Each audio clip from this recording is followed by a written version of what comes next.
अस्सलाम वालेकुम एवरीवन। कैसे हैं आप सब लोग? Walaikum salam. Alhamdulillah, fine. How about you? अल्हम्दुलिल्लाह, मैं doing good. Thank you for joining us. Thank you for joining EHRCP. Ranjit will be with us in next 5 minutes.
Hello Ranjit, how are you?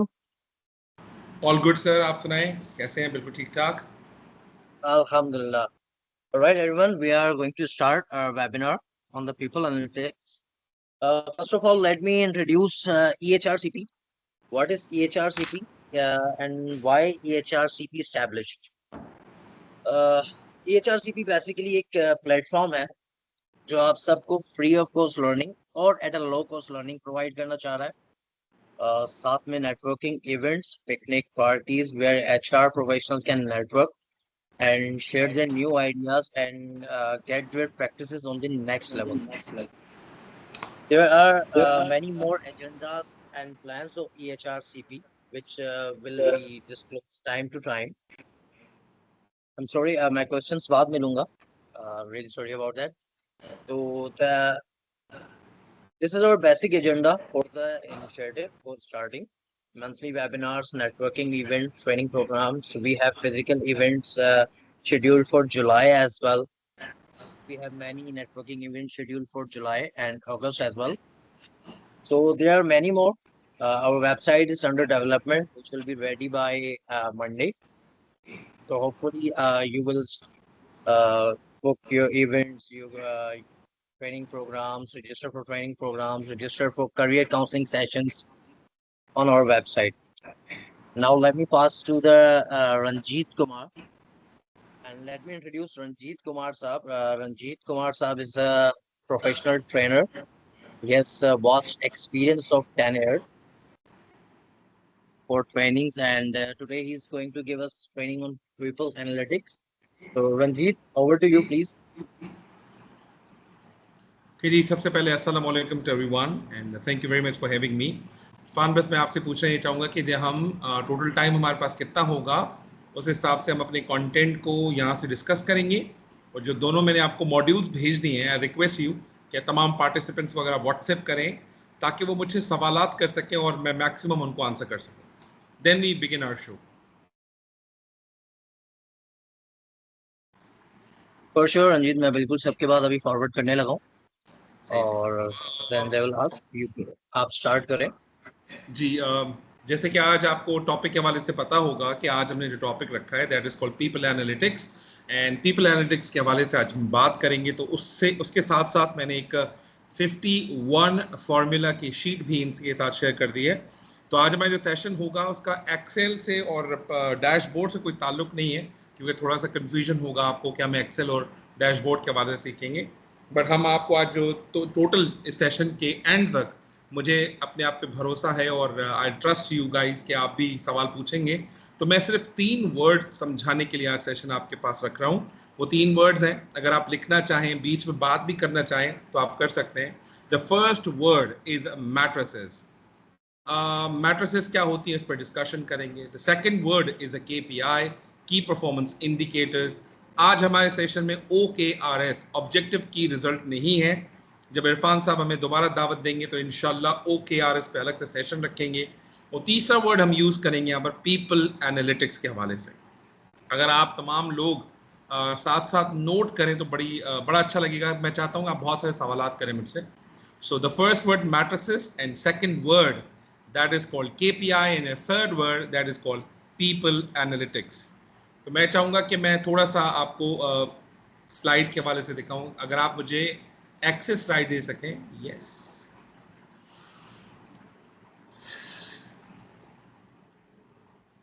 Yes, you have access, yes, आप बिल्कुल share कर सकते हैं। ठीक।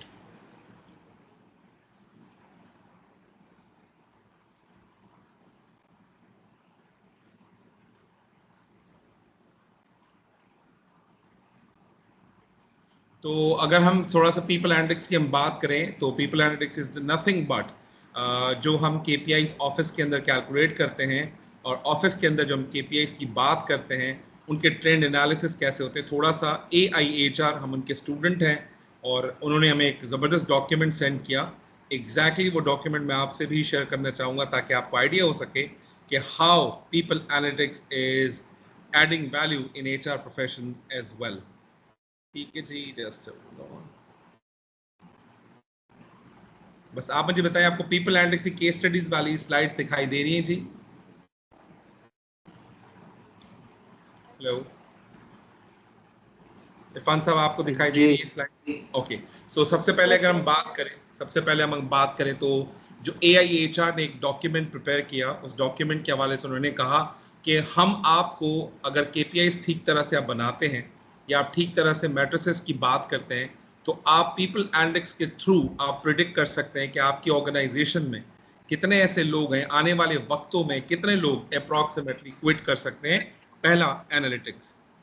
दूसरा analytics इसमें ये था कि आप ये पता कर सकते हैं कि आपकी ऑर्गेनाइजेशन के अंदर कितना ऐसा टैलेंट है जो हाईली इंगेज्ड है, और कितना ऐसा टैलेंट है जो मार्केट पे अवेलेबल है जो आपकी ऑर्गेनाइजेशन के लिए बेस्ट हो सकता है। तीसरा एनालिटिक्स ये है कि टर्नओवर को आप प्रिडिक्ट कर सकते हैं। एक तो टर्नओवर आप निकालते हैं ना, जितना आपके पास मंथली बेसिस पे, वीकली बेसिस पे जितने लोग छोड़ के चले जाते हैं, आप उसको कैलकुलेट करते हैं। बट द पीपल एनालिटिक्स एक ऐसा साइंस है जिसे आप प्रिडिक्ट कर सकते हैं कि आने वाले वक्तों में आपका टर्नओवर कैसे होगा। हम हर एक वर्ड पे बात करेंगे। द फोर्थ एनालिटिक्स जो हमारे पास है AB टेस्टिंग एम्प्लॉय ट्रेनिंग पे है। The fifth one is sick days, एक ऑन कंपनी है, उस पर उन्होंने रिसर्च की थी। The sixth one is employee engagement at work place, Shell की एक छोटी सी केस स्टडी थी। यूनिलीवर पे automated listing during hostile takeover, इस पे एक एनालिटिक्स उन्होंने डेवलप किया, वो कैसे दिखता है। इन आठवां हमारे पास है opening new office by Cisco, उसको मद्देनजर रखते हुए उन्होंने कैसे पीपल एनालिटिक्स को जनरेट किया। Last but not least that is called improving assessment process. अब ये सारी एनालिटिक्स की बेसिक्स जो है ना, वो सारी खड़ी हुई हैं किस पे? मैट्रिसेस एंड KPIs पे। अगर आप में से मैं किसी से पूछना चाहूँ कि what is the difference between matrices and KPIs, उसको सामने रखते हुए फिर मैं एनालिटिक्स पे आऊंगा, क्योंकि अभी तो मैंने आपको शो कर दिया हम करेंगे क्या, सीखेंगे क्या। लेकिन अगर मैं किसी से पूछना चाहूँ what is the difference between matrices and KPI, तो कौन आंसर करेगा? क्या आंसर होगा जी?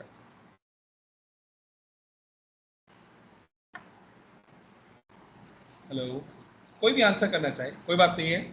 आप कहीं से भी देख के भी बता सकते हैं what's the difference.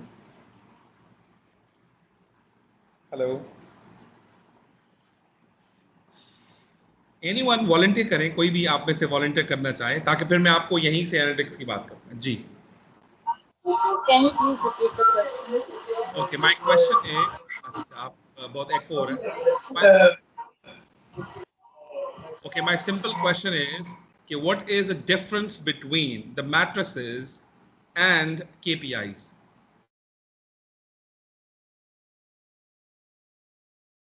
Any idea? कुछ भी आइडिया दे सके आप। ओके, अगर मैं कॉल करना चाहूँ, अगर आप मुझे सुन रहे हैं, तो मुझे कुछ नाम दिखाई दे रहे हैं। Asma Aamir, Namra Siddiqui and Rukhsar Fatima. Yes, I'm here. आप, yes please. I'm Asma Husnabi. KPI basically key performance management जो according to the organization goal and KPI को objective को देखते हुए डिजाइन किया जाता है. But बिल्कुल I सही।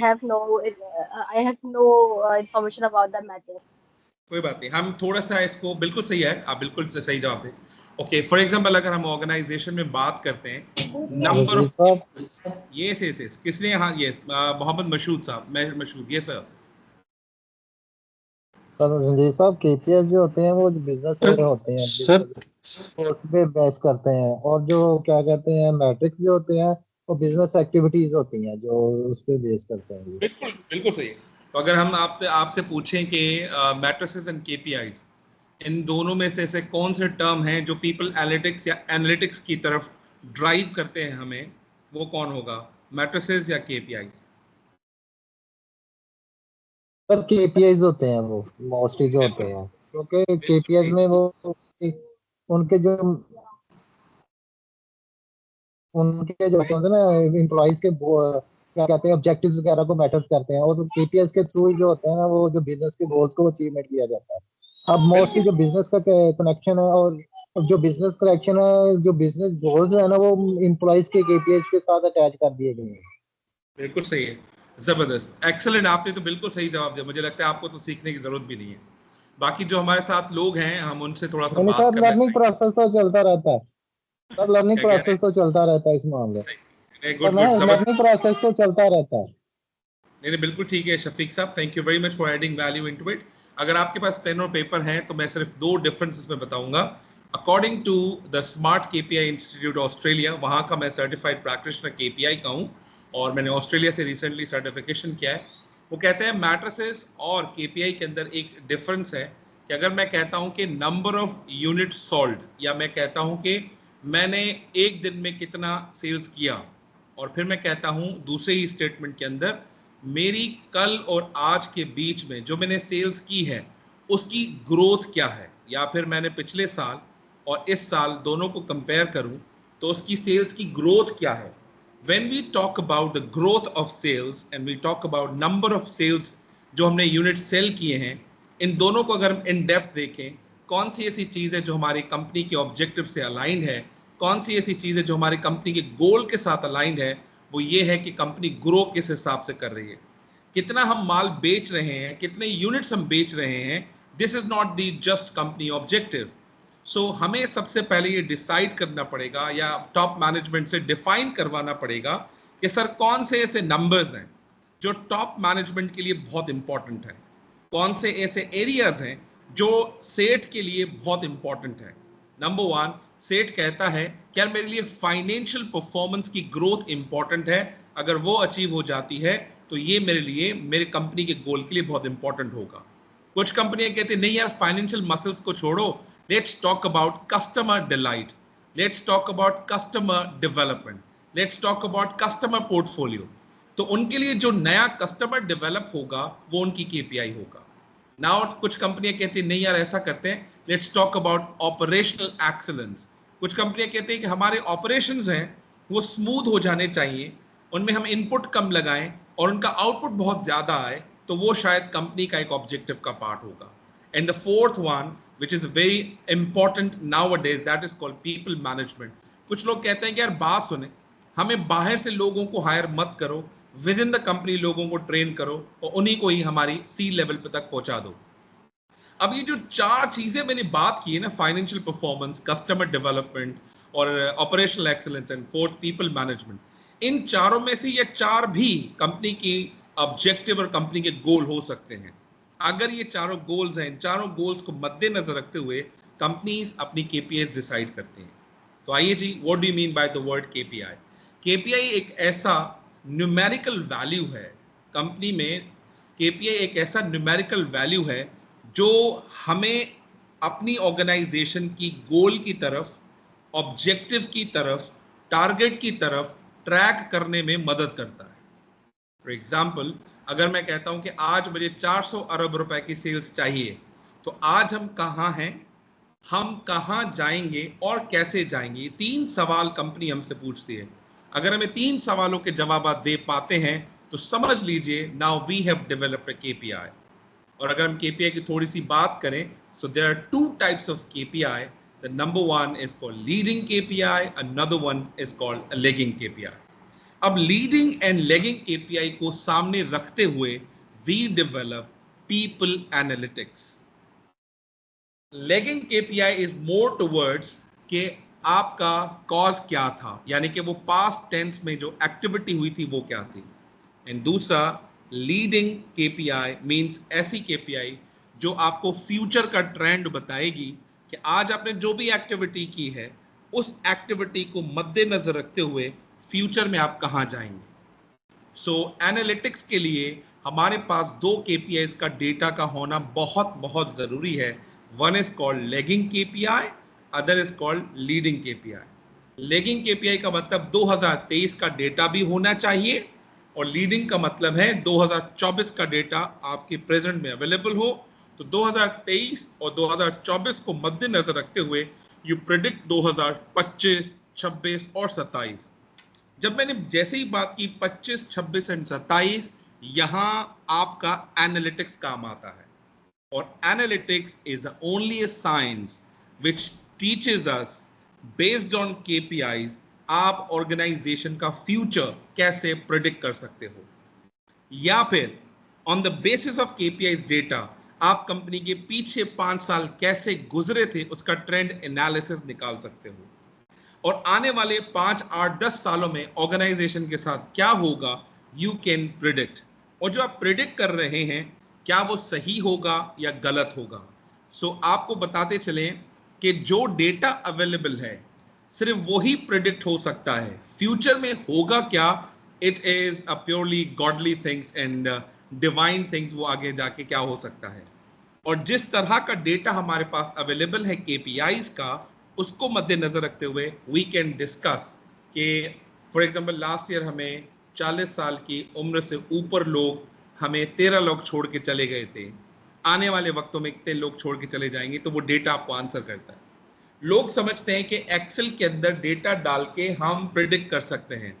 सो हम यहाँ पर थोड़े से कंफ्यूजन में आ जाते हैं। इसके लिए आपको वो नहीं, कुछ साइंसेज होती है जो मुझे तो इतने डिटेल में नहीं आती, लेकिन मैं आपको सिर्फ सजेस्ट करूंगा if you go into the analytics side, आपको एसक्यूएल, आपको पाइथन, आपको डैशबोर्ड्स, माइक्रोसॉफ्ट डैशबोर्ड्स, इस पे आपको अगर कोई अबूर हासिल है तो आप अच्छे तरीके से एनालिटिक्स को या पीपल एनालिटिक्स को प्रिडिक्ट कर सकते हैं। सो इन अ नटशेल अगर मैं तीनों वर्ड्स को मैट्रिसेस, केपीआईज, पीपल एनालिटिक्स को क्लोज करूं तो ऐसे क्लोज करूंगा कि matrix is just a number.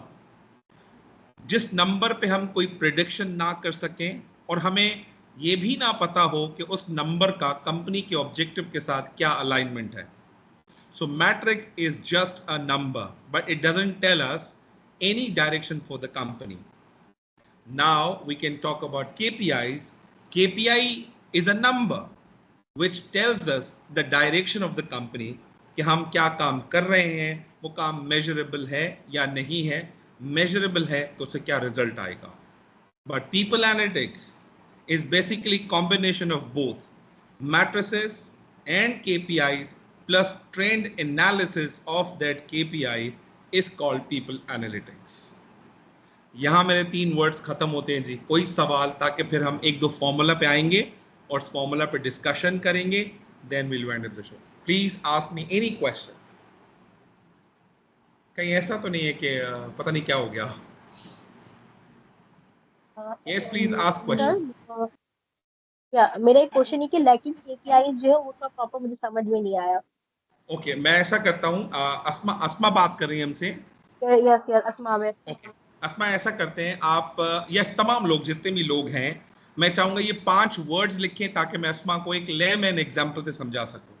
तमाम लोग, या अस्मा आप भी लिख सकती हैं, पहला वर्ड लिखिए अपने पास, डिजायर्ड ऑब्जेक्टिव। ओके अगर आप लिखती जाएं या बाकी लोग लिखते जाएं, मुझे थम्स अप भी देंगे ना तो मुझे लगेगा आप मेरे साथ हैं। थम्स अप देते जाएं अगर आप लिखते रहें तो। और जो भी कंटेंट में बोल रहा हूं ना, आप इरफान साहब के थ्रू जो मेरे पास अवेलेबल होगा कंटेंट, तो मैं आपको ये कंटेंट देता जाऊंगा और मुझे बड़ा अच्छा लगेगा कि आप लोग सीखेंगे। ओके अस्मा, सबसे पहले क्या लिखा तुमने? Desired object. ठीक है। नंबर 2 लिखो अपने पास, इनपुट। Input okay. दूसरा चीज लिखो प्रोसेस। प्रोसेस चौथी चीज लिखो आउटपुट। ओके। पांचवी चीज लिखो इम्पैक्ट और आउटकम। इम्पैक्ट इम्पैक्ट, इम्पैक्ट या आउटकम दोनों में से एक वर्ड लिखो।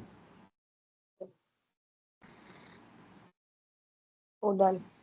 अच्छा, अब ऐसा देखो, जितनी भी केपीआई मैट्रिसेस एनालिटिक्स की बातें करेंगे ना, अगर तुम पाकिस्तानी कंपनी में काम कर रही हो, पाकिस्तानी कंपनी, तो वो सेठ की कंपनी होगी। अगर कोई इंटरनेशनल कंपनी है तो एमएनसी कर रही होगी। अब मैं सेठ की जबान में सवाल पूछूंगा, अस्मा, अगर मैं आज कंपनी में 1 करोड़ रुपए की ट्रेनिंग करवाऊं तो मुझे इससे क्या मिलेगा? तो what should be the answer of the question?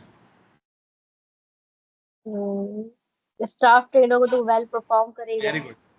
Staff trend होगा, वो स्किल्ड हो जाएगा, वो बेहतर काम करेगा और रिटेंशन होगी। ऐसा बोला तुमने, ऐसा होगा? ऐसा होगा। अभी ये चीज हो रही है, ऐसी होगी? इन फ्यूचर होगी, तो ट्रेनिंग को वेरी प्लान गुड। करेंगे।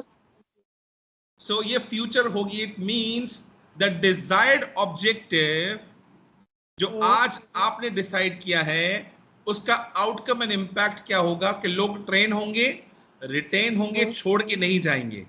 सो जो पहला पॉइंट तुमने लिखा है, अगर पहला पॉइंट 5वें पॉइंट से, यानी कि डिजायर्ड ऑब्जेक्टिव आउटकम से मैच करे, that is called leading KPI. क्या बोला मैंने? अब दूसरा सवाल, दूसरा, अब तुमने कहा बॉस मुझे 1 करोड़ रुपए दे दें, सबसे पहले मैं ट्रेनर्स ले आऊंगी, फिर मैं लोगों का प्रोग्राम डिसाइड करूंगी, फिर मैं लोगों का पहले टीएनए करूंगी, फिर लोगों का प्रोग्राम डिसाइड करूंगी, फिर मैं लोगों की नॉमिनेशंस लेकर आऊंगी, फिर लोगों की ट्रेनिंग कराऊंगी, फिर मैं फीडबैक लूंगी, फीडबैक पे बेसिस पे मैं लोगों को जज करूंगी, और फिर मैं उनको 45 से 90 दिन के बाद लोगों का काम चेक करूंगी। Asma, being a seat of the company. Okay. Yes, yes, बोले sir. Okay. Asma, being a seat.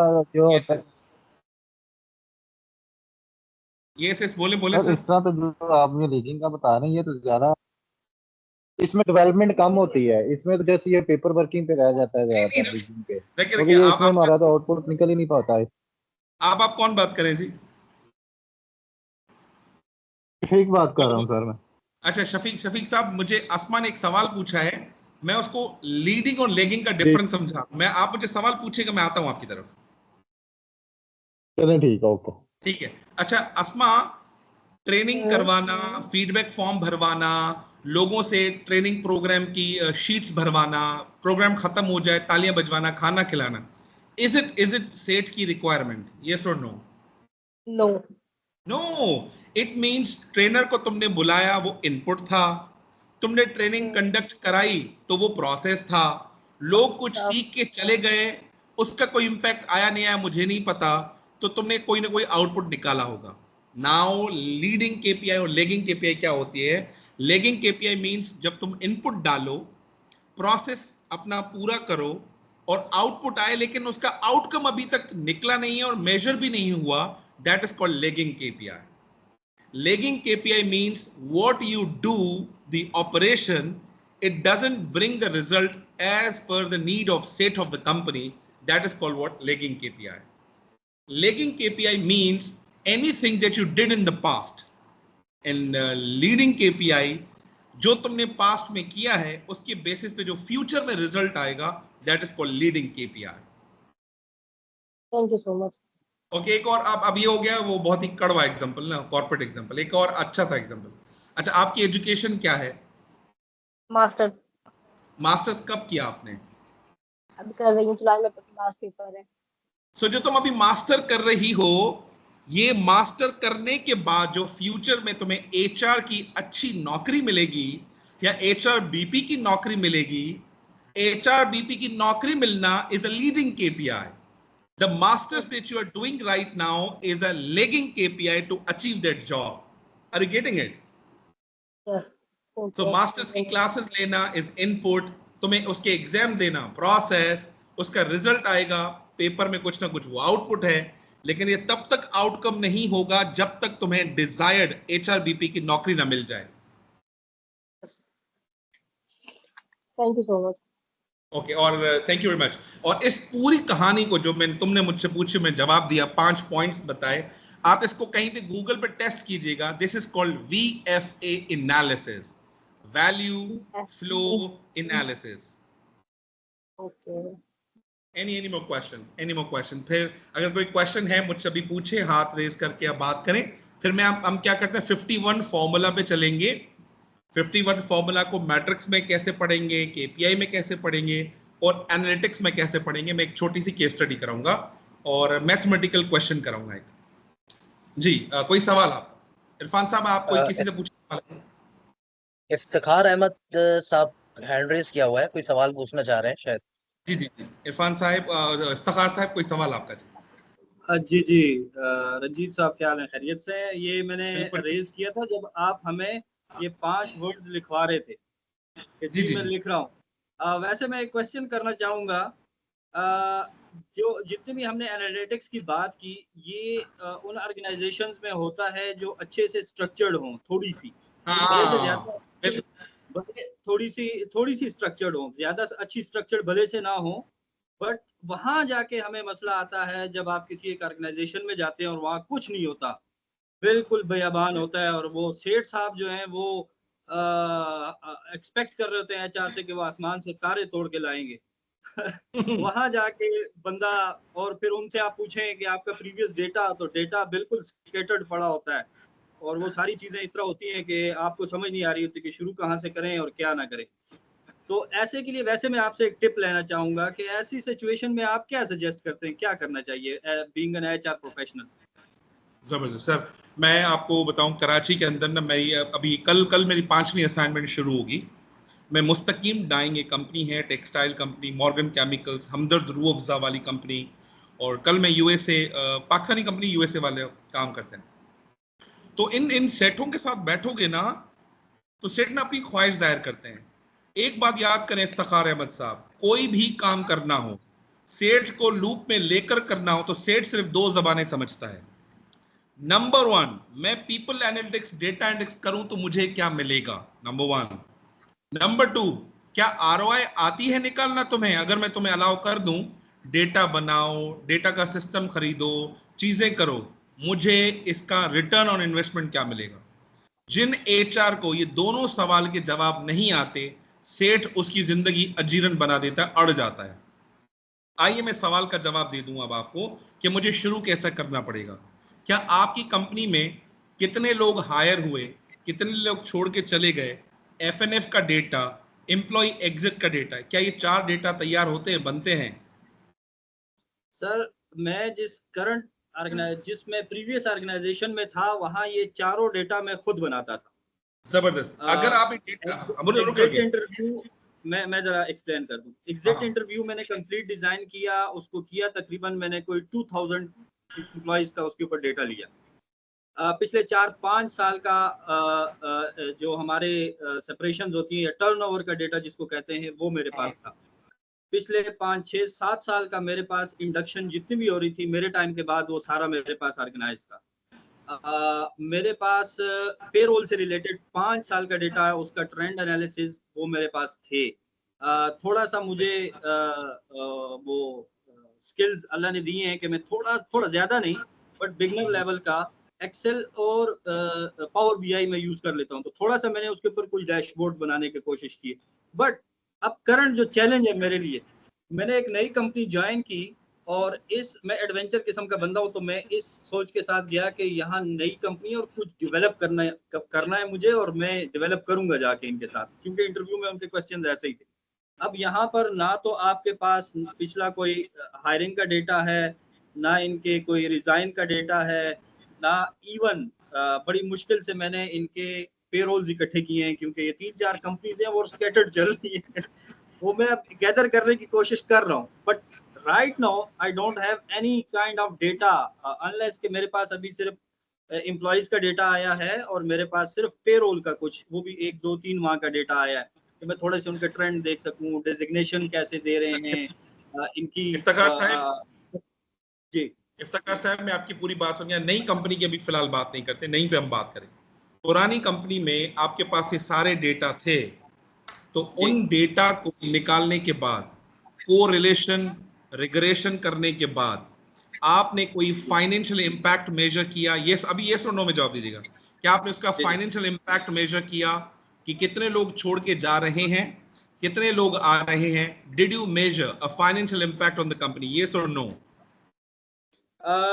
Half yes इसलिए कि मैंने करने की Okay. कोशिश की, बट नहीं अभी कोशिश नहीं, अभी ये सुनो में, मतलब आपके लोग जाने से कंपनी की फाइनेंशियल मसल्स का डेटा निकाला कि आने और जाने से कंपनी को कितना प्रॉफिट हो रहा है, कंपनी को कितना लॉस हो रहा है, कितने पैसे बच रहे हैं, कितने पैसे जा रहे हैं, इस तरह का डेटा कंपाइल किया?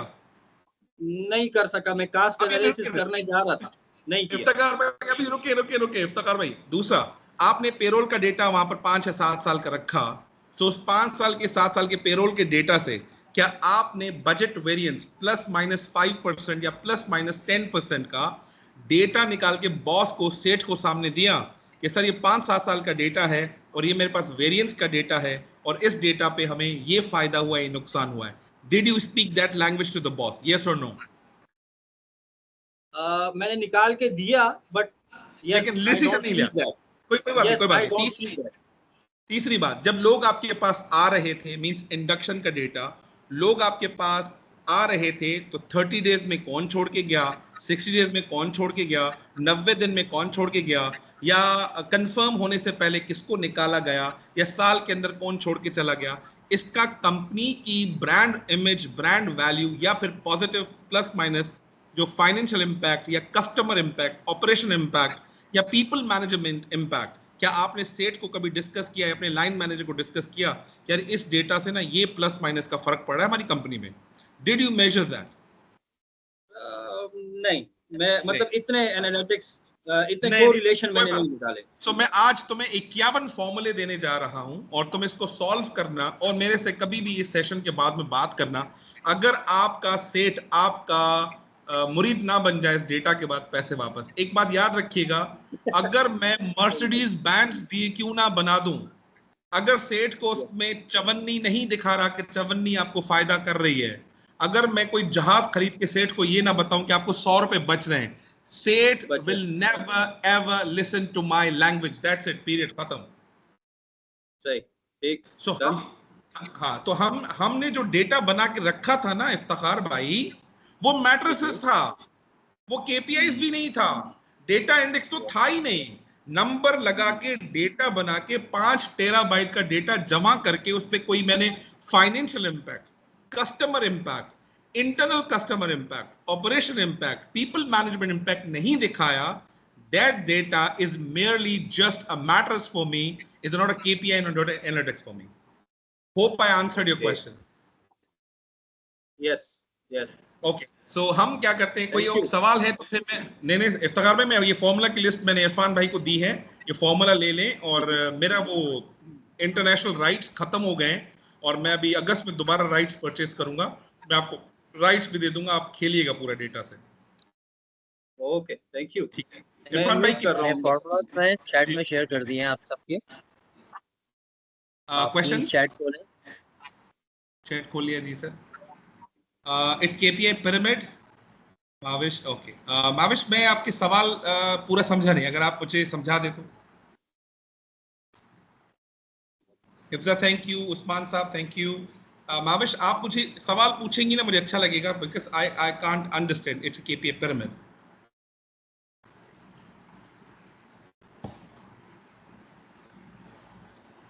ओके ओके सर, ऐसा करें, मेरे ख्याल से miss Mavish is not here, मैं अब फॉर्मूला खोलने लगा हूं जी। फॉर्मूला अगर आपको नजर आए तो मैं एक केस स्टडी कराऊंगा, प्लीज एक केस स्टडी मेरे साथ कीजिएगा और इस केस के बाद ही मुझसे सारे सवाल कीजिएगा दोबारा। आइए जी, लाइक दिस आप सिर्फ मुझे बता दें, आपको फॉर्मूला शीट दिखाई दे रही है जी?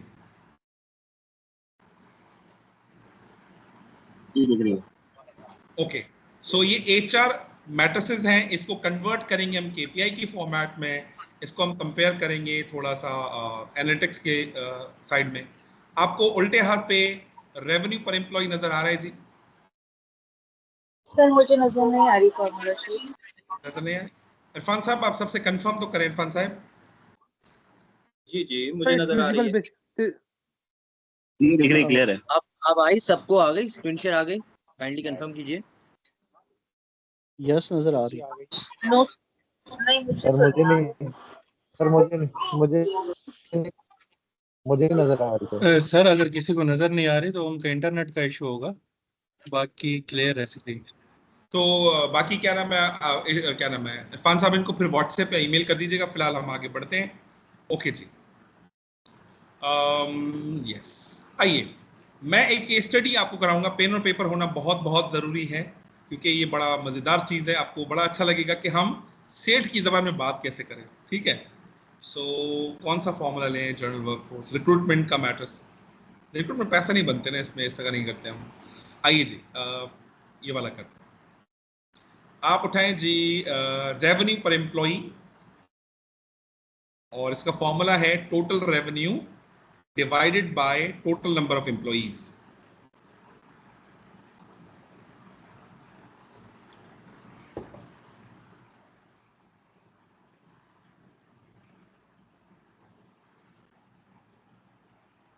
आप तमाम लोगों ने लिखा। आइए जी, अब मैं एक क्वेश्चन कॉल करूंगा।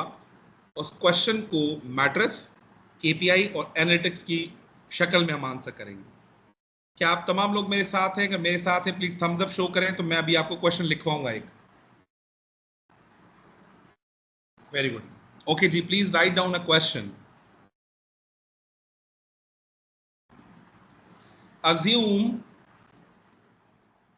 assume there are 4,000 employees in ABC company.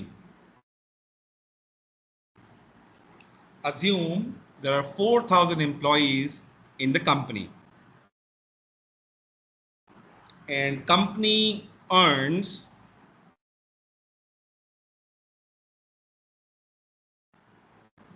$800 million a year. Calculate revenue per employee.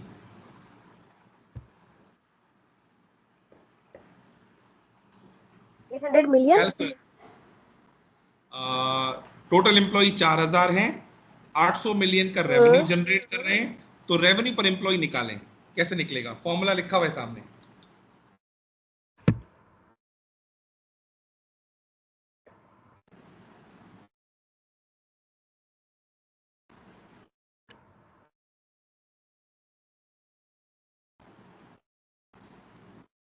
$200K पर एम्प्लॉय। कितना? 200 समथिंग, ऐसा ही कुछ आंसर आ रहा है। 200K, 2 million per employee। 200K, 2 lakh रुपए पर पर्सन, ऐसा ही कुछ आंसर आ रहा है, या 20 लाख? जी जी, नहीं, 2 lakh. 2 lakh, very good very good. अब मैं किसी से मैं किसी से 2 अगर लाख। सवाल, हाँ वेरी गुड वेरी गुड। मैं अगर किसी से रैंडम सवाल पूछूं, इजाजत है इरफान साहब? जी जी बिल्कुल रंजीत साहब, ऑल इयर्स। जबरदस्त। तो अच्छा पूनम, तुम वो तो नहीं हो जो केएसबीएल में डैशबोर्ड्स बनाती हो? तुम वो वाली पूनम तो नहीं हो? नहीं। अच्छा वो नहीं, सॉरी सॉरी। एक पूनम है केएसबीएल में, बड़े जबरदस्त डैशबोर्ड्स बनाती है। जितने भी लोग मुझे सुन रहे हैं, लिंक्डइन पे जाके पूनम नाम की एक लड़की है, बड़े पावरफुल डैशबोर्ड्स बनाती है, जहाँ पे मैं बहुत बड़ा फैन हूँ भाई उसका। तो आपको रेकमेंड करूंगा, उसको जरूर फॉलो कीजिए, बड़ा अच्छा काम कर रही है माशाल्लाह। श्योर। ओके, सो कामरान रऊस साहेब, आप हमारी बातें सुन रहे हैं, हम जो डिस्कशन कर रहे हैं अभी?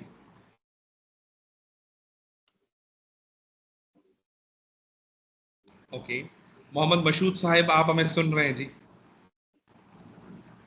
चलो सर। मुझे ये हाँ मशहूद साहब, ये जो 2 लाख रुपए का आंसर आया, मुझे तीनों में से जवाब दीजिएगा। Is it a matrix, is it a KPI, और is it a people analytics और data analytics?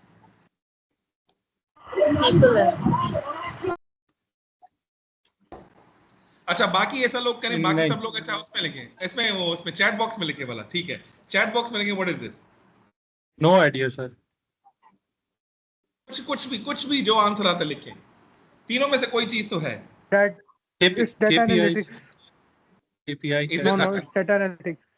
KPI KPI, analytics और मैट्रिक्स, इन तीनों में से क्या है? केपीआई। शफीक साहब, KPI No, it's not KPI।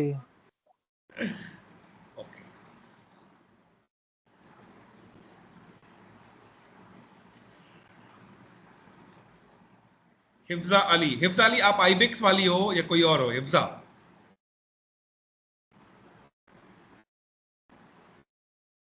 No sir, Ibex वाली नहीं हूँ। सूरती में होती हूँ, junior officer. Surti Enterprises, yes sir. Okay, so answer is this is a pure matrix, it's not a KPI. जब आपके पास कोई नंबर हो और उस नंबर की कोई इंटरप्रिटेशन आप ना बना सकें, ना आपके पास प्रीवियस, फ्यूचर, करंट और पास्ट का कोई डेटा अवेलेबल हो और इस डेटा से कोई चीज अखज ही ना कर सकें हम, दैट इज प्योर मैट्रिक्स। अभी मुझसे कुछ मत पूछिएगा, मैं एक पूरा साइकिल कंप्लीट करूं फिर मुझसे सवाल कीजिएगा। सेम क्वेश्चन जो मैंने आपको दिया है उस क्वेश्चन को मैं रिपीट करता हूं कि कंपनी में 4000 एम्प्लॉइज हैं, 800 मिलियन का रेवेन्यू है। अब इसी क्वेश्चन को मैं रिवाइज करूंगा ताकि आप और समझ सकें। दोबारा लिखेंगे क्वेश्चन नंबर 2। आगे बोलूं, क्वेश्चन नंबर 2 लिखवाऊं आपको? Yes or no? Thums up भी दे सकते हैं आप मुझे? Yes sir. Good job. Yes, sir. There are 4,000 employees in a company.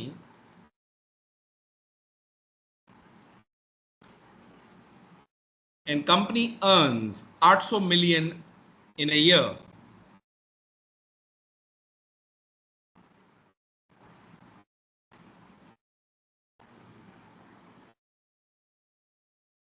And company has made a target.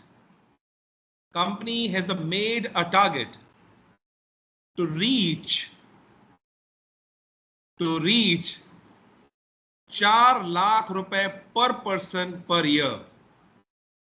4 lakh रुपए पर person per year. Calculate revenue पर एम्प्लॉय।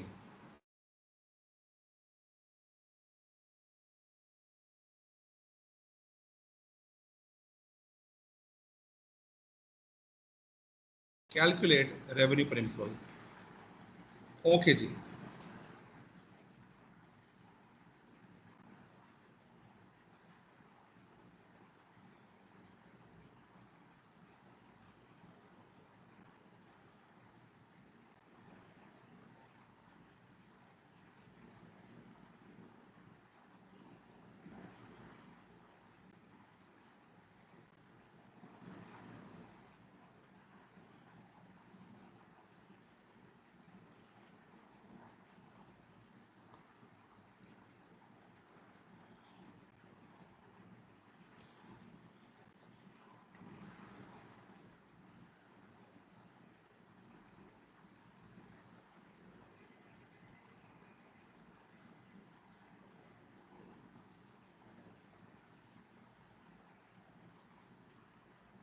आप लोगों ने कर लिया जी?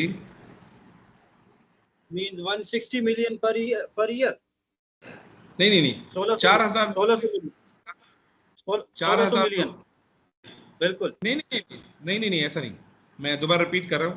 4000 लोग हैं, 800 मिलियन कंपनी कमा रही है, लेकिन कंपनी ये चाहती है कि हमें 4 लाख पर पर्सन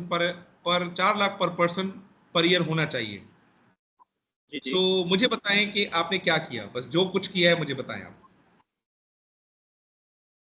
1600 मिलियन सीधा वो जाना चाहते हैं, क्योंकि जब हम 800 मिलियन कर रहे थे तो हम पर 2 लाख, इधर हम 4 लाख पे आ गए तो मल्टीप्लाई 2 हो गया।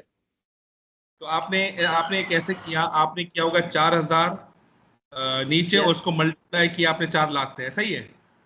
यस। आपका नाम क्या है? इफ्तिखार अहमद साहब के लिए जोरदार तालियां। मतलब आप इमोजी भी इस्तेमाल कर सकते हैं तालियों वाली। बड़ा जबरदस्त, एक्सीलेंट, थैंक यू। आपने वो वाली हरकत दोबारा क्यों नहीं की जो आपने पहले की? आपने 800 से 400 को डिवाइड कर देते आप। हाँ, मुझे ये इजी लगा, मैंने इस तरह कर लिया। एक्सीलेंट। सो अब बाकी जो तमाम लोग सुन रहे हैं, बस आइए मैट्रिक्स और केपीआई के बीच में सिर्फ एक चीज का फर्क बताने लगा हूं। ऐसे सोचना है आपको। मैट्रिक्स के अंदर मैंने कोई सोचने का, कोई भी इंटरप्रिटेशन का एलिमेंट ही नहीं दिया था, लेकिन अगले क्वेश्चन में मैंने आपको एक टारगेट असाइन कर दिया। लेडीज एंड जेंटलमैन, जब आपके नंबर्स में कंपनी आपको टारगेट असाइन कर दे, कंपनीज आपको बेंचमार्क असाइन कर दे, that metric become a KPI for an employee and for an organisation. कि भाई अब मुझे 2 लाख रुपए आंसर नहीं दिखाना अपने सेठ को यह बताना है कि अगर 4 लाख रुपए कमाने हैं तो तुम्हें 1.6 बिलियन का रेवेन्यू करना पड़ेगा, तब 4 लाख रुपए का तब जाके तुम्हारा ये क्वेश्चन सॉल्व होगा। अगर सेठ साहब, अगर आप 4 लाख पर पर्सन चाहते हो, प्लीज इंक्रीज द सेल्स। अगर सेल्स इंक्रीज करनी है, यहां से अब 1.5 लाख बातें निकलेंगी। सेल इंक्रीज करनी है तो प्रोडक्शन वाले के साथ बैठ के भाई आपको नंबर ऑफ यूनिट ज्यादा प्रोड्यूस करने हैं। सेल्समैन, आपको अपने टारगेट बढ़ाने हैं। ऑपरेशंस वाले, अब आपको अपने नए लोग रिक्रूट करने पड़ेंगे ताकि हम अपनी सेल्स 800 से ज्यादा करके 1.6 बिलियन तक लेकर आए। हमें अपने प्लांट की कैपेसिटी इंक्रीज करनी पड़ेगी, हमें अपनी टेरिटरी बढ़ानी पड़ेगी। प्रोक्योरमेंट और सप्लाई चेन वाले को कहेंगे रॉ मटेरियल ज्यादा मंगवाना पड़ेगा। ट्रेजरी और फाइनेंस वाले को बोलेंगे अब आपको लोन्स एंड फाइनेंसेस बैंक से ज्यादा लेने पड़ेंगे। सेठ को बोलेंगे आपको ज्यादा पैसा इन्वेस्ट करना पड़ेगा। सिर्फ एक वैल्यू दी थी मैंने, एक वैल्यू कौन सी, कि आपको 2 लाख से सिर्फ 4 लाख की वैल्यू पर जाना है। ये इतनी वैल्यू को समराइज करने के बाद कितने डिपार्टमेंट के हमने काम खोल दिए, and this is called a KPI. एक केपीआई कम से कम 40 से 50 डिपार्टमेंट को हिट करती है।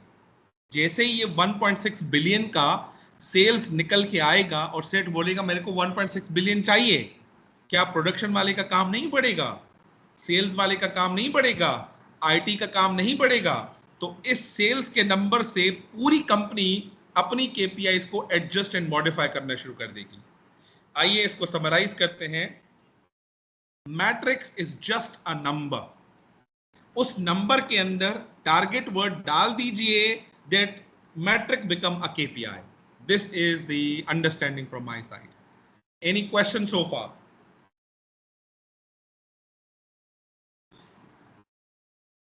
No question. आइए जी, एक इसी क्वेश्चन को एनालिटिक्स में तब्दील करते हैं, फिर आगे बढ़ते हैं, फिर मैं आपके सवालात लेता हूं जी।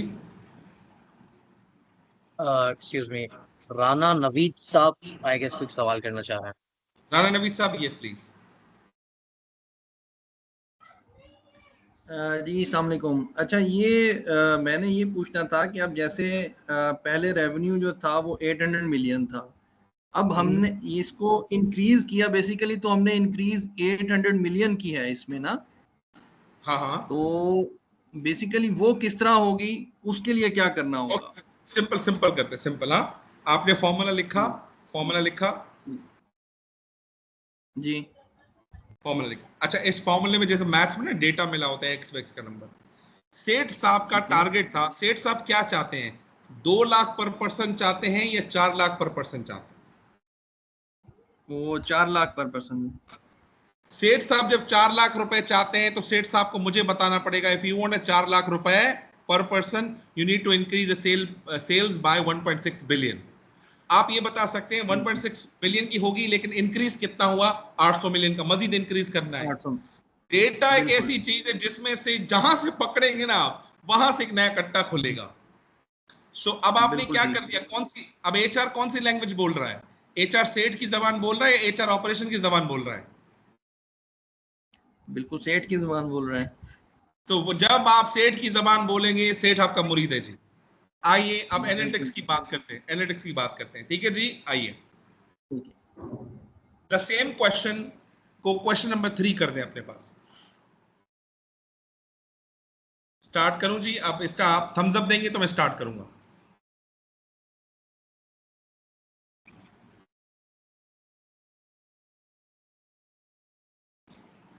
ओके, आगे बढ़े जी इसी क्वेश्चन को। इन 2023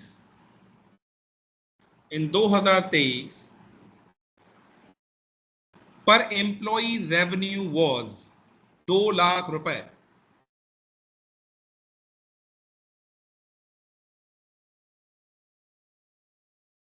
in 2024 per employee revenue was 4 lakh रुपए.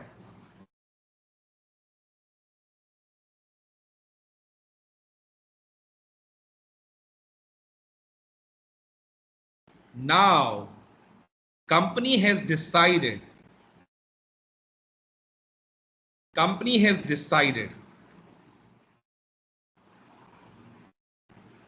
to increase the revenue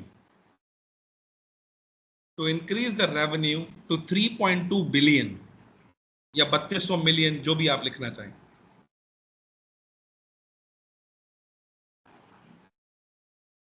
Company has decided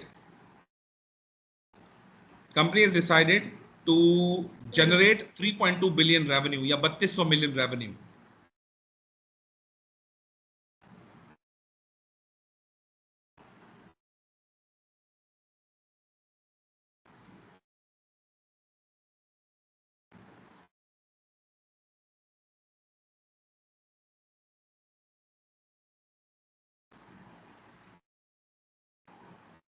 यहां तक लिख लिया आप लोगों ने? 3200 मिलियन वाली लाइन लिख ली?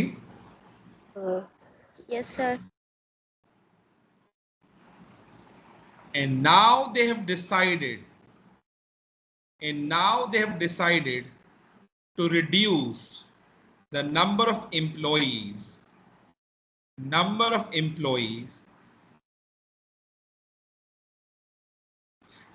over a 50%.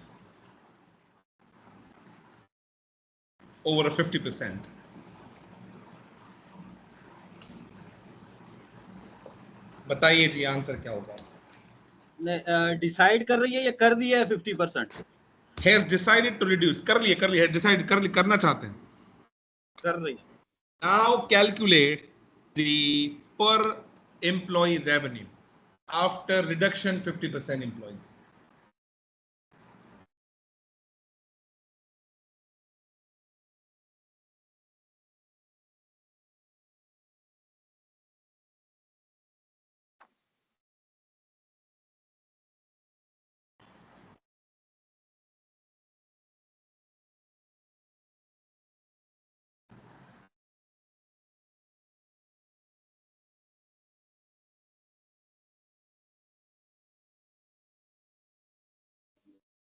$1.6 million per employee. 1.6 million इतना अचानक से कैसे बढ़ गया भाई? ये तो तुमने आंसर कर दिया ना. अगर तुम मुझे अभी भी आंसर करोगे ऐसा तो मेरे लिए तो ये मैट्रिक है. अब आपके पास 2023 का डेटा भी है, 24 का डेटा भी है, और मैंने एक सिनेरियो क्रिएट कर दिया. मुझे तीनों का कंपैरेटिव्स बनाओ तब मानूंगा ये एनालिटिक्स है.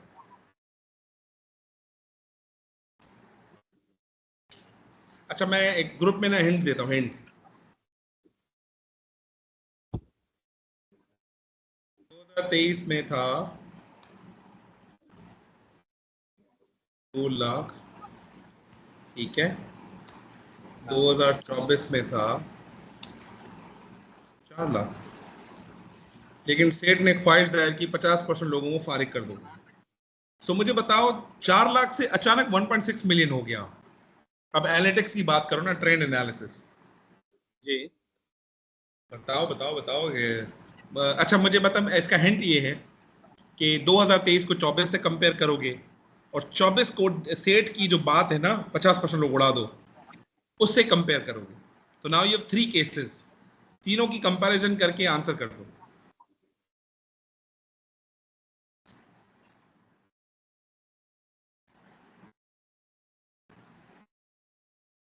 अच्छा, फिजिक्स पढ़िए कभी? इफ्तिखार साहब फिजिक्स पढ़िए कभी? नहीं, इतनी नहीं. वो याद है, वो पढ़ते थे हम, A directly proportional to B inversely relation to C. हाँ, यस, थोड़ा याद आता है. हाँ, तो ऐसा ही कुछ बनेगा यहाँ पर. नहीं, देखो ये सेठ 50, साहब ने तो 50% उसने जो डिक्रीज कर दी है, तो हाँ, उधर 1.6 मिलियन पे पहुंच गया. डबल अप हो गया है. 2023 में कहाँ 2 हाँ, लाख और कहाँ पे ये 16. तो तो ये इसका मतलब ये हुआ मैच कैसे होगा, और इसकी जो आपके ऑपरेशनल साइड है वो कैसे काम को कैसे लेके चलेगी? आपके जो प्रोडक्ट आपको इंक्रीज करनी होगी, सेल्स इंक्रीज करना होगा. नहीं अभी रुको। अब data is not human centric, data is number centric. ऐसे बताना है आंसर कि सर देखें, पहले हम कर रहे थे 100% ग्रोथ 2023 से 24, आपने कहा 50% लोग उड़ा दो, और आप चाहते हैं 400% ग्रोथ। अगर 4 लाख से 16 लाख तक जाऊंगा तो ये कितनी ग्रोथ है? 400% ग्रोथ। 400%। बस ये वाला आंसर करके देना है सर। जब आपको ट्रेंड एनालिसिस निकालना हो, उसमें आप इसमें नहीं पढ़िए ऑपरेशन कैसे होगा, प्रोडक्शन कैसे होगी, फला दिमागा कैसे होगा। No, just calculate a number and tell the boss. Sir जब हम 100% ग्रोथ कर रहे थे तो 4000 एम्प्लॉइज थे। आप चाहते हैं कि 400% ग्रोथ करो तो लोग घट नहीं सकते सर, यहाँ लोग बढ़ेंगे। अगर हम हाँ, तो ये इस डेटा को इंटरप्रेट करो ना, मैं सब क्यों बताऊं तुम्हें। ये असमा कुछ पूछ रही तुम, Iftikhar, I'll get back to you। ये असमा पूछे। सही। ये तो फिर एम्प्लॉइज आपके 8000 पे जाने चाहिए।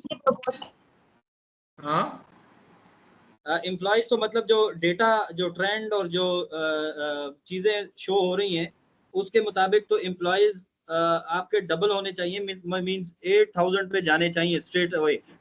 अगर 8000 एम्प्लॉइज करोगे तो 16 मिलियन कैसे होगा? हाँ, फिर तो 16 मिलियन नहीं होगा। कुछ सोचो ना, कुछ सोचो तो जवाब।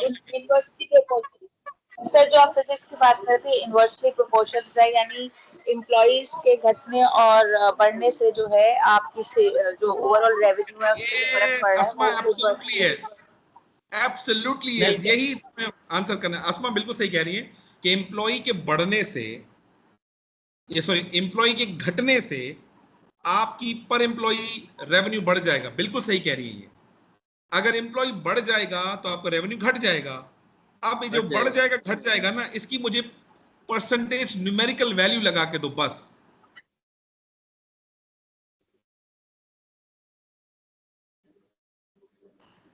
यार ये पर लाइव सेशन होता ना, मैं बोर्ड यूज करता व्हाइट कलर का, जबरदस्त मजा आ जाता। इरफान साहब नेक्स्ट टाइम लाइव सेशन रखें यार, इनको मैं बोर्ड पे समझाऊंगा। बिल्कुल, ये चीज वैसे होनी बोर्ड पे चाहिए। ये हमने बड़ा जबरदस्त टॉपिक पकड़ा है। नहीं इंशाल्लाह इंशाल्लाह नेक्स्ट मंथ में हम करते हैं इंशाल्लाह। ओके, सो मैं चाहूंगा कि इफ्तिकार और अस्मा के अलावा कोई और ऐसा बंदा जिसको ये चीज नहीं समझ आ रही हो, मैं आसान कर देता हूं और आप देखिएगा कैसे होता है। और कोई?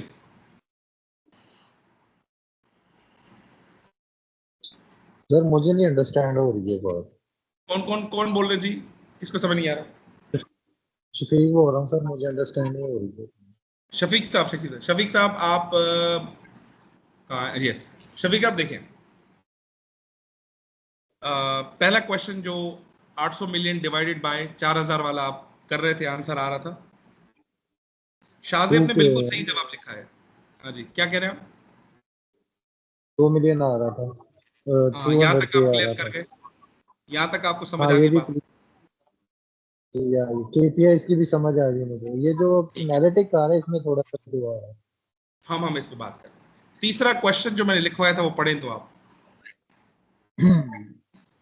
और लिखा था इन 2023 पर employ revenue 200K and 224 per employee revenue 400K. Now company decided to increase or generate the revenue 3200 million, and now they have decided to reduce the number of employees over 15%. ठीक है, तो आपने एम्प्लॉइज कितने reduce किए? हमने employ reduce कर दिए 2000। अगर 4000 थे तो उसमें से 2000 रिड्यूस कर दिए। तो इसका मतलब 4000 से कितने एम्प्लॉय घट गए? 2000 घट गए, 2000 रह गए हमारे। तो आप फॉर्मूले में लिखेंगे 3200 डिवाइडेड बाय 2000 लिखें आप। 3200 डिवाइडेड बाय 2000। ठीक है, 3200 डिवाइडेड बाय 2000 लिखा आपने। जी सर। आपका आंसर क्या आया?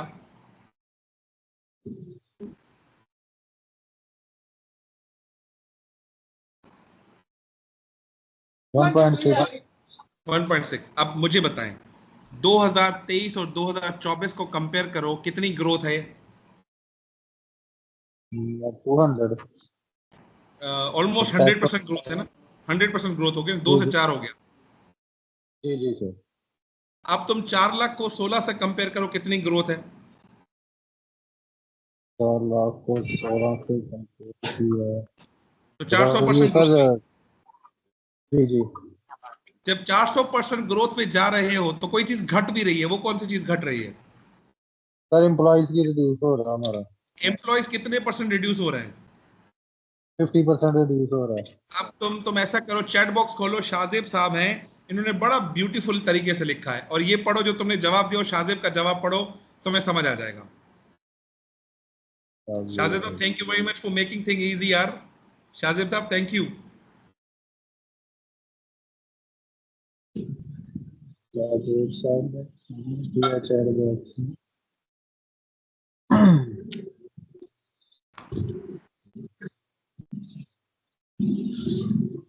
ओके इरफान साहब, एनीथिंग एल्स? इरफान साहब, आप मुझसे कोई पूछें सवाल। ये दोनों जो प्रेजेंटेशंस हैं आप ऑडियंस को दे दें, ये पढ़ें समझें। अच्छा, इनकी जितनी भी हमने बातें की ना इरफान साहब और तमाम लोग जो मुझे सुन रहे हैं, जितनी मैं बातें कर रहा हूँ, इन बातों के टोटल 9 इम्पैक्ट रिसर्च हुई है, और रिसर्च करने वाली कंपनी है AIHR, और उसने कहा है कि पीपल एनालिटिक्स इतना पावरफुल है जिससे हम लाखों करोड़ रुपए सेव कर सकते हैं। मैं सिर्फ एक स्लाइड खोलता हूं ताकि आपको मजीद समझ आ जाए कि हम क्या बात कर रहे हैं। इफ्तिखार साहब, ये स्टेट वाली जबान वाली लैंग्वेज, हाँ, ये मैं आपके सामने खोल रहा हूं। पर क्या बड़ा है?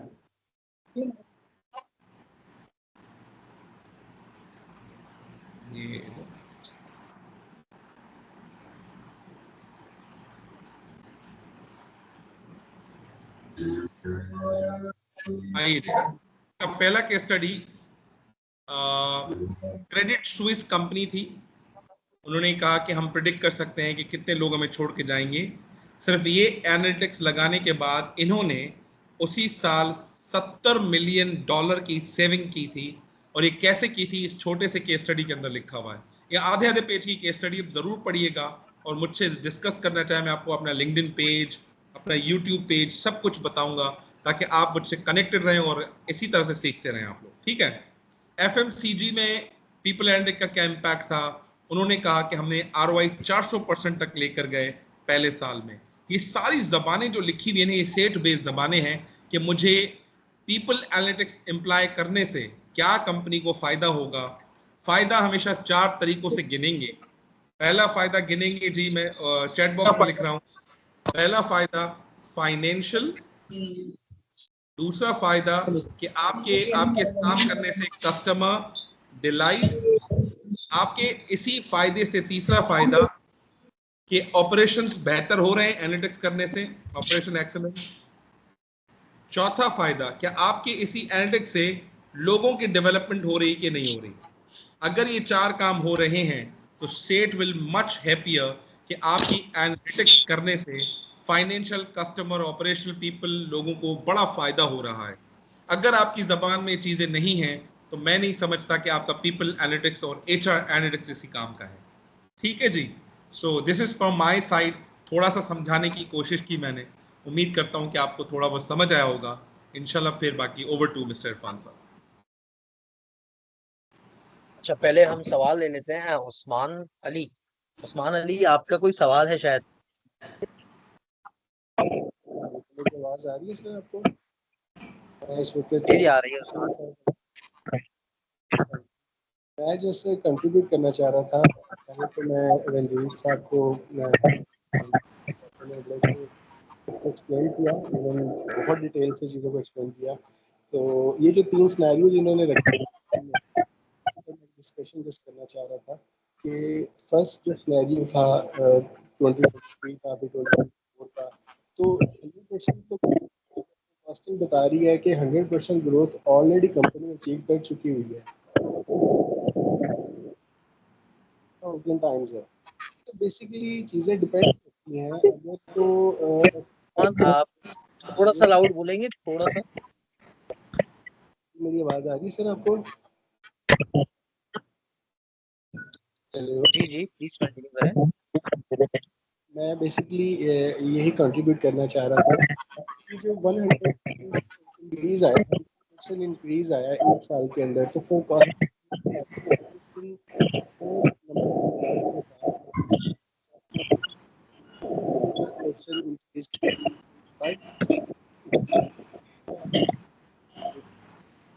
उसके अंदर 50% डिक्रीज ऑफ एम्प्लॉइज भी है। ये तो मेरे ख्याल से जो मेरी एक थोड़ा सा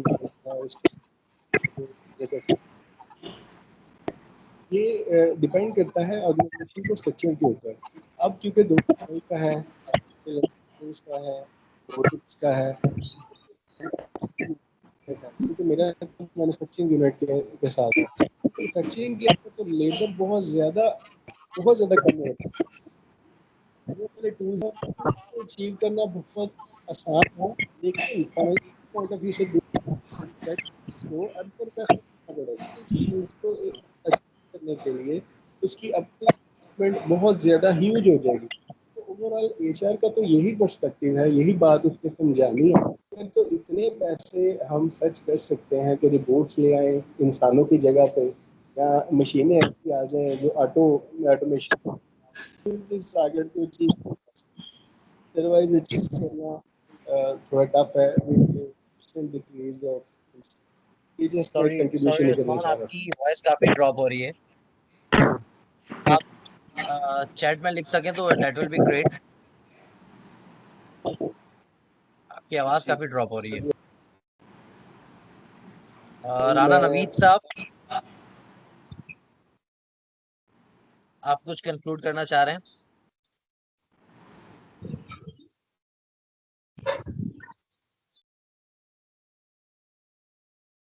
राणा नवीद साहब और इफ्तिखार अहमद साहब, मुझे सुन पा रहे हैं? इफ्तिखार बात कर रहे जी जी बिल्कुल बिल्कुल। मैं ऑन अ लाइटर साइड मैं सर से क्वेश्चन करना चाह रहा था कि इसका मतलब ये है कि हमने पहले साल और दूसरे साल में जब हमने 100% ग्रोथ की, तो हम एचआर वालों को, सेठ साहब को इतना एजुकेट भी नहीं करना कि वो पीपल एनालिटिक्स समझ जाएं, तो उसने 50% डाउन,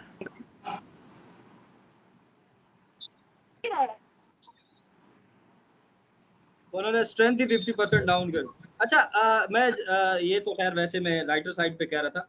इसका कंक्लूजन क्या है सर कि हम 400% इंक्रीज के लिए जा रहे हैं और हमने 50% डिक्रीज कर दी है। अब इसको मतलब मैं इसको कनेक्ट नहीं कर पा रहा सारी चीज़ों को, कि जब इतनी बड़ी चीज़ आप डाउन करते हैं, इतने बड़े एम्प्लॉयज़ आप डाउन करते हैं अपनी स्ट्रेंथ को, तो फिर आप कैसे उस लेवल पे पहुंचेंगे? क्या कुछ जिस तरह एक साहब ने कहा कि कुछ प्रोसेस ऑटोमेशन की तरफ या उस तरफ लेके जा रहे हैं, क्या इस तरह का कोई सिनेरियो इस केस के अंदर या क्या है? क्योंकि उन्होंने सीधा सीधा बता दिया कि 3200 मिलियन के ऊपर हमने जाना है और 50% स्ट्रेंथ को भी कट डाउन कर दो, तो इसको कंक्लूड कैसे करेंगे आप? ग्रेट क्वेश्चन सर इफ्तिखार भाई, जबरदस्त। अब देखें, ये तो हम सेशन की हद तक आपको अभी एक सिनेरियो बिल्ड करके बताया, ठीक है। अब मैं आपको बताता हूँ कि जो ऑर्गेनाइजेशन, मैंने जो एग्जांपल दिया ना, ये वाला 4000 2000, ये मैंने एग्जांपल दिया आपको मैन्युफैक्चरिंग कंपनी का। अगर आईटी का एग्जांपल होता कुछ और देता। अब keep in mind a manufacturing company in the mind, ठीक है। अब फार्मा जैसे कंपनीज हैं, फार्मा ने अपने जो ब्लू कॉलर वर्कर हैं वो, और प्रोडक्शन के जो वर्कर हैं वो, उन्होंने क्या किया, उन्होंने मिनी रोबोटिक्स लगाना शुरू कर दिए। तो इसका मतलब सेठ साहब ने को बिलियंस ऑफ रुपीस अपना मशीनरी पे खर्च कर दिया, नंबर 1। ओके, सेठ साहब ने अपना रजिस्टर वाला काम खत्म करके सेठ ने एसएपी लगाना शुरू कर दिया। SAP PP module, production planning वाला मॉड्यूल नहीं होता, पीपी एमएम मॉड्यूल, एसएपी का जो करोड़ों रुपए का होता है, मटेरियल मैनेजमेंट, उन्होंने पूरा सिस्टम रातों रात 3-4 साल के अंदर एसएपी ड्रिवन कर दिया। तीसरी बात, कंपनी ने क्या किया कि अपने लोगों को परमानेंट एम्प्लॉयमेंट से हटा के थर्ड पार्टी के एम्प्लॉइज लेकर आए। सेठ ने कहा, if I invest 1 to 2 billion rupees, now I want a benefit of the machinery, यानी कि रोबोटिक्स जो लगे हैं, एसएपी के जो करोड़ों रुपए मैंने लगाए हैं उसका बेनिफिट, और मुझे परमानेंट एम्प्लॉइज नहीं चाहिए, मुझे कौन से एम्प्लॉइज चाहिए, थर्ड पार्टी के एम्प्लॉइज चाहिए। तो कोई ना कोई वेरिएबल हिट हुआ होगा। ये वेरिएबल आपको रियल ऑर्गेनाइजेशन में पिक करना पड़ेगा। सेठ क्यों कह रहा है इतने लोग घटाओ, इतने लोग कम करो? Data analytics is a pure game of statistics. It's a pure game of variables, dependent variable and independent variable. अभी मैंने सिर्फ आपको समझाने के लिए ये कहा कि आप 2000 एम्प्लॉइज घटा दो, 4000 जो है ना वो काम बढ़ा दो, समझ रहे? पॉइंट तक पहुंच गया मैं, आपको पॉइंट तक। आपको अपनी कंपनी में वेरिएबल ढूंढने पड़ेंगे। सेठ के बोलने से पहले वेरिएबल ढूंढो और सेठ की टेबल पे ले जाओ कि सर ऐसा करने से ये बेनिफिट हो सकता है, ऐसा करने से ये बेनिफिट हो सकता है। आपकी 100 में से 95 चीजें डिसअप्रूव होंगी। इफ्तिखार भाई, जिस दिन 5 चीजें तुम्हारी अप्रूव होना शुरू हो गई ना, सेठ तुम्हें इंसेंटिव ना दे, पैसे वापस, बोनस के अलावा भी तुम्हें इंसेंटिव देगा। And we have earned incentive through these practices. Yes, कोई और? Thank you, thank you, thank you, God bless you. अच्छा रंजीत साहब, देखिए आपने बड़ा अच्छा एक्सप्लेन किया इसमें। इफ्तिखार साहब का बेसिकली क्वेश्चन भी इसी तरह ही था कि जैसे हमने आपने कहा कि 23 में जो रेवेन्यू था 2 लाख था और 24 में 4 लाख था, और सपोज करें कि आपका सेट जो है वो कहता है कि इसको 8 लाख करें और इसको फर्दर डिक्रीज करें, तो फिर क्या सिचुएशन होगी? ओके, मैं आपसे सवाल पूछता हूं कि क्या सेठ ने पीछे क्या ऐसी कोई एडवांसमेंट प्रोवाइड की है in forms of machinery, in forms of technology, in form of anything जो लोगों को डिक्रीज तो करें, प्रोडक्शन इफेक्ट ना हो? हम अज्यूम करते हैं ऐसा नहीं हुआ। रुके सर, राणा भैया बात करें। हाँ बोले जी, राणा भाई बोले जी। अच्छा देखिए, आपने उनको एक ट्रेंड तो सेट कर दिया सेट के सामने कि जी 2 लाख रेवेन्यू था तो 2 से 4 लाख रेवेन्यू जो है इंक्रीज हो गया, लेकिन डिक्रीज आपने कर दिया 50% जो है वो वर्क फोर्स को डिक्रीज कर दिया। अब उनके लिए तो ये हो गया ना कि नेक्स्ट ईयर यानी 2025 में इसको फर्दर डिक्रीज किया जाए और रेवेन्यू इंक्रीज किया जाए, ये सपोज करें एचआर का टारगेट है। हाँ ठीक है, तो ये तो मुश्किल नहीं हो गया? नहीं, बिल्कुल ठीक है। क्या हर बार सेठ जो बोल रहा है वो सही होगा? मैं चाहता हूँ, मैं समझता हूँ सही या गलत नहीं होगा, सेठ को डेटा दिखाना पड़ेगा। हम सेठ की बात को मानते हैं, हाँ सही बोल रहा है। अगर मैं प्रोडक्शन फील्ड में उतरूं, जी बोले कोई बोल रहा है? ठीक बात कर रहा हूँ। हेलो जी, कौन बात कर रहे हैं जी? एक सवाल था, मैं उसका जवाब दे रहा था। जी बोले शफीक साहब। अच्छा सर, ये ऐसे है कि जैसे हम जिस फर्म में मैं काम कर रहा हूँ उधर भी हमने कुछ ना मैन पावर को रिड्यूस करके ना हमने टेक्नोलॉजी पे ले आए हैं, ठीक है, एडवांस इस तरह लगाया सेटअप, ठीक है। तो उसकी वजह से हमारे कुछ एम्प्लॉय रिड्यूस हुए हैं, ठीक है। और उसमें भी मैन्युफैक्चरिंग पे तो कोई बड़ा ऑपरेशन पे हमारा फर्क पड़ा है, लेकिन हमारी मैन पावर रिड्यूस हो गई है, ठीक है। ये हमारा एक एग्जांपल हमारे सामने हो रही है कि मैं जिस पर मैं काम कर रहा हूँ उसमें एक एरिया सिस्टम लगाया है जिसमें वो मैन पावर को रिड्यूस करके हमने पहले जहाँ 60 बंदे काम करते थे, एम्प्लॉय काम करते थे, अब वहाँ क्या कहते हैं 10 या 20 बंदे काम कर रहे हैं, ठीक है। एक लाइन में 10 बंदे होते थे, अब वहाँ 2 बंदे रह गए हैं काम करने, 8 बंदे को रिड्यूस कर, ठीक है। और इसके क्या कहते हैं प्रोडक्शन पे, मैन्युफैक्चरिंग पे कोई इफेक्ट नहीं पड़ा, देखो तो उसका बेनिफिट ये प्रोसीड हुआ है मेरे सामने। तो ऐसा आप एग्जांपल जो मेरे सामने सुनती है इसमें देखा है मैंने। बिल्कुल सही है, ऐसा ही, बिल्कुल ऐसा ही शफीक साहब, बिल्कुल सही कह रहे हैं। आपका कोई सवाल है या ऐड कर रहे थे चीज आप? सर मैं ऐड कर रहा था ये चीजें जो मेरे सामने। शफीक साहब बिल्कुल ऐसी ही चीजें हैं, ऐसा ही होता है। लेकिन ये जो जितना आसानी से मैंने बता दिया ना, इतना जल्दी आरओआई नहीं आता, क्योंकि मशीन की जो कॉस्ट लगी थी ना हमारी, वो 5 साल पे फेज आउट होती है। रोबोटिक्स लगे थे ना, रोबोटिक्स के कोई मिलियंस डॉलर्स की कॉस्ट आई थी, वो 1 साल में रिटर्न नहीं देगी, वो 5 साल में जाके फेज आउट होकर रिटर्न देगी। आरओआई उसका 5 साल के बाद आएगा। ऑलमोस्ट सर इसमें तकरीबन ना हमारा 50-60 मिलियन का हुआ था ये। हाँ, मतलब जिन कंपनी की मैं कंसल्टिंग कर रहा हूँ उन्होंने कोई 10 मिलियन का, मेरे ख्याल 10 मिलियन था या 100 मिलियन का वो लगाया था, मिनी प्लांट लगाया था रोबोटिक्स का। तो मैंने पूछा 100 मिलियन का प्लांट लगा दिया, इतने सारे लोग फारिग कर दिए। उन्होंने कहा रंजीत साहब 100 मिलियन का प्लांट तो लगाया हमने, छोटा वाला रोबोटिक्स वाला, लेकिन इसकी जो आरओआई आएगी ना, इसका इम्पैक्ट जो आएगा वो 5 सालों के बाद में आएगा। इसको मैं एक वर्ड भूल रहा हूँ, फाइनेंस में इसको वर्ड बोलते हैं पे बैक पीरियड, मैं इसको चैट बॉक्स में लिख रहा हूं। सो सिर्फ ये एम्प्लॉयज की कॉस्ट नहीं थी, पे बैक पीरियड, ये मशीन की कॉस्ट भी इसमें उसमें ऐड करते हैं। अभी तो मैंने बड़ा आसानी से समझा दिया। सो बिल्कुल राइटली सेड, सिर्फ एम्प्लॉय को घटाने से जो कॉस्ट कम हुई है, लेकिन उसके अगेंस्ट में एक नई कॉस्ट लगी है जिसका नाम क्या था, मशीनरी कॉस्ट, तो वो भी एक इम्पैक्ट आता है। लेकिन अभी मैंने बात छेड़ी नहीं, लेकिन आप जो कह रहे हैं बिल्कुल ठीक है जी। फर्दर राना नबी साहब कुछ क्या ऐड कर रहे थे, कुछ सवाल पूछ रहे था, प्लीज कंटिन्यू। जी, मेरा बेसिकली यही था क्वेश्चन कि अगर हम इसी ट्रेंड पे चलते रहे तो इस तरह तो ह्यूमन रिसोर्स काफी रिड्यूस करना पड़ेगा। नहीं, हम ऐसा करेंगे जैसे कहते हैं ना, एआई आने के बाद इंसान खत्म हो जाएगा। ये तो पॉसिबल ही नहीं है कि आज अगर 2000 घटे हैं तो कल 1000 दोबारा घटेगा, फिर कल 500 और घटेगा। नो, एक सर्टेन लेवल तक ये कहां पर आ जाएगा, ये उस पे आ जाएगा, क्या कहते हैं, इंटरसेक्शन पॉइंट पे आ जाएगा, जहां से मजीद आप लोग घटा नहीं सकते। जहां जहां मशीन आती जाएगी और रेपिटेटिव टास्क होंगे, और रेपिटेटिव टास्क को मशीन ने रिप्लेस कर दिया, लेकिन कुछ ऐसे टास्क हैं जिसको मशीन भी रिप्लेस नहीं कर सकती, वहां से फर्दर आप लोगों को रिड्यूस नहीं कर सकते। कहीं ना कहीं ये ट्रेंड रुकेगा। जहां ये रुकेगा, सेट को बताना पड़ेगा कि अब हमारे पास इसका ऑल्टरनेटिव मशीन्स नहीं है, फर्दर हम इसको रोक नहीं सकते। लेकिन अब एक और बात बताओ, जो सेल्समैन है ना, सेल्समैन या फिर जो मार्केट कंडीशंस है, पता है क्या करते हैं? ना वो टेक्नोलॉजी लेकर आते हैं, ना वो लोग कम करते हैं, लोग उन चीजों की प्राइस बढ़ा देते हैं।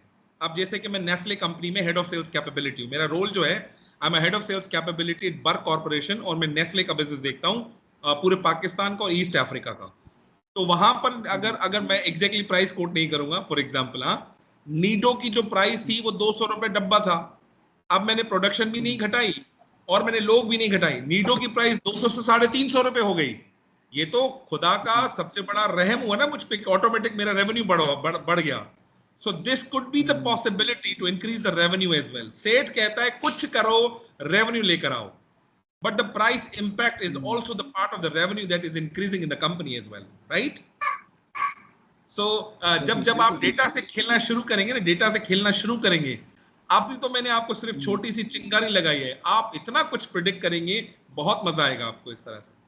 सर ठीक हो गया, बेहतरीन sir thank you. Yes Usman साहब, ये दो चीजें आपने बताई कि रोबोटिक्स ऐड होने से और थर्ड पार्टी एम्प्लॉइज की तरफ जाएं तो फिर ये चीज़ें की जा सकती हैं। बट मैं एक पॉइंट और ऐड करना चाह रहा था कि एक एचआर पर्सन के लिए इंतहाई अहम है कि वो प्रोसेस इंप्रूवमेंट के ऊपर भी काम करे, क्योंकि मैं ऑलरेडी इसके ऊपर काम कर चुका हूँ एक प्रोसेस के ऊपर, जिससे इंतहाई फ़ायदा हुआ है मैन्युफैक्चरिंग के अंदर। मैं क्योंकि मेरे मैन्युफैक्चरिंग यूनिट से है, तो जब हम प्रोसेस को इम्प्रूव करते हैं तो एफिशिएंसी भी इंक्रीज होती है और एम्प्लॉइज की स्ट्रेंथ भी डिक्रीज होती है और अल्टीमेटली प्रॉफिटेबिलिटी इंक्रीज होगी। तो ये बस क्या नाम है, ये क्या नाम है, उस्मान साहब आप चैट बॉक्स में हैं हमारे साथ?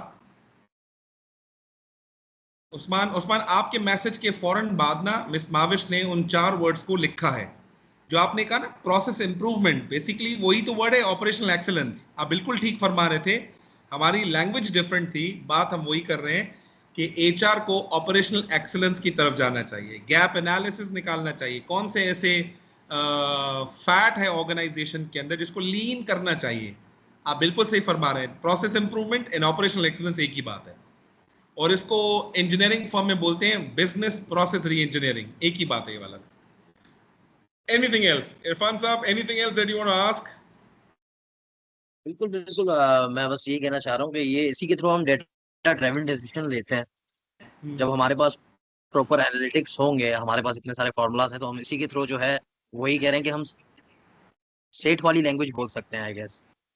Absolutely yes. और सेट की जबान को पकड़ने के लिए ना, सेट को समझने के पहले सेट को डायरेक्ट मत जाएं। जितने भी लोग बैठे हुए हैं, please do not approach set के पास टाइम नहीं है।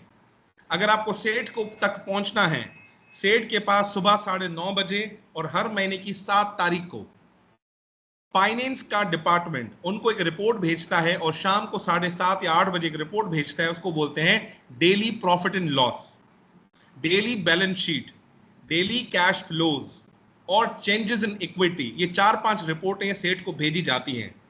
अगर आपको फाइनेंस ये नहीं देता, प्लीज आप अपना वर्किंग होमवर्क कैसे करें, P&L के टर्मिनोलॉजीज बैलेंस शीट की टर्मिनोलॉजीज, और एक सेट जहां पर अटक जाता है ना, वो अटकता है सेट कैश फ्लोज के ऊपर। और कैश फ्लोज के तकरीबन कोई, जिस तरह से मैंने फॉर्मूला दिया है, इस तरह से कोई 25 से 30 फॉर्मूला हैं जिनको बोला जाता है कैश रेशोज या फाइनेंशियल रेशोज। अगर आपने ये थोड़ा सा लर्न कर लिया ना, आप फाइनेंस से भी ज्यादा अच्छी लैंग्वेज बोल रहे होंगे कि सेठ सुनना क्या चाहता है। सेठ ये सुनना चाहता है what is the liquidity, what is the cash available, what is the profit and loss, जितने लोग आ रहे हैं क्या हम उससे उतना पैसा कमा पा रहा हूं, नहीं कमा पा रहा, जो लोग छोड़ के जा रहे हैं उससे मुझे लॉस हो रहा है, फायदा हो रहा है। Seth wants to understand this language, so you have to learn this language as well. Numbers, basically numbers. Numbers yes.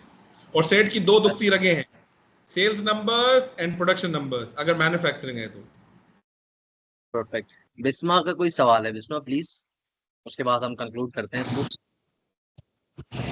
Sir मेरा क्वेश्चन ये है कि टेक्नोलॉजी भी हम कोई यूज नहीं कर रहे हैं और प्रोडक्शन भी हमारी कम नहीं हो रही, बट फिर भी सेट ने कहा है कि आपने जो है लोग डिक्रीज कर दें, तो हाउ इट इज पॉसिबल? अच्छा, अगर ऐसा कुछ है तो मेरा आपसे ये सवाल है कि क्या आप रिट्रेंचमेंट की तरफ या ले ऑफ की तरफ तो नहीं जा रहे? अगर रिट्रेंचमेंट और No. ले ऑफ की तरफ जा रहे हैं तो आपकी मजबूरी है, अगर ऐसा नहीं है तो आगे बोलें। नो बिल्कुल भी ऐसा नहीं है।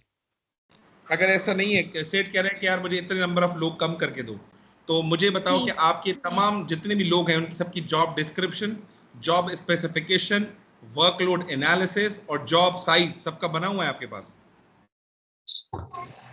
जी। अगर सबका बना हुआ है, आप उनके वर्कलोड एनालिसिस करें, 9 घंटे की एनालिसिस करें वो कर क्या रहे हैं। On the based of workload analysis आप रिपोर्ट बना सकते हैं कि किन लोगों को फारिग किया जा सकता है और किन 2 या 3 लोगों की जॉब मर्ज की जा सकती है। मींस आपको ये काम करने से बिस्मा आपको जॉब एनालिसिस की एक्टिविटी करनी पड़ेगी। अगर आप जॉब एनालिसिस के बगैर अगर तुमने कोई एक्टिविटी की, तुम लोगों के साथ ज्यादती करोगी। So I suggest you to go for job analysis, workload analysis. Job evaluation suggest नहीं करूंगा, it's a very tedious and expensive exercise. आप जॉब एनालिसिस, वर्कलोड एनालिसिस करो, रिपोर्ट बनाओ, present to set, then you can lay off the people, otherwise please don't. This is my suggestion. Okay sir, thank you so much. God bless you. Perfect. Alright, thank you so much everyone. Majeed आपके जो भी सवालात हैं, बिल्कुल आपके पास WhatsApp group मौजूद है EHRCP members का, और इसके अलावा रंजीत कुमार साहब का लिंक शेयर कर दिया है हमने लिंक्डइन का, आप उन्हें कनेक्ट कर सकते हैं, उनसे सवाल कर सकते हैं। Irfan Ashfaq is always there for you. तो हम इसको कंक्लूड करते हैं, टाइम अप हो चुका है हमारा।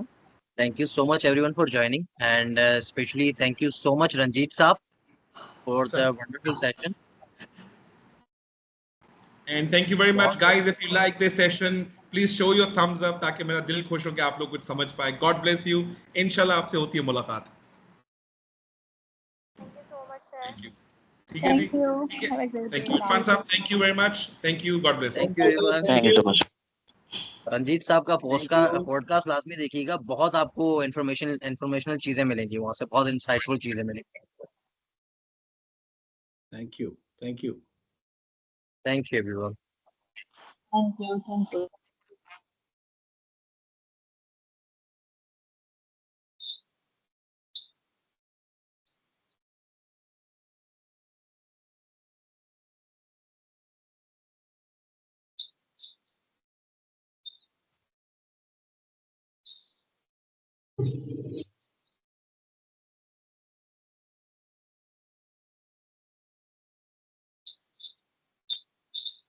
नहीं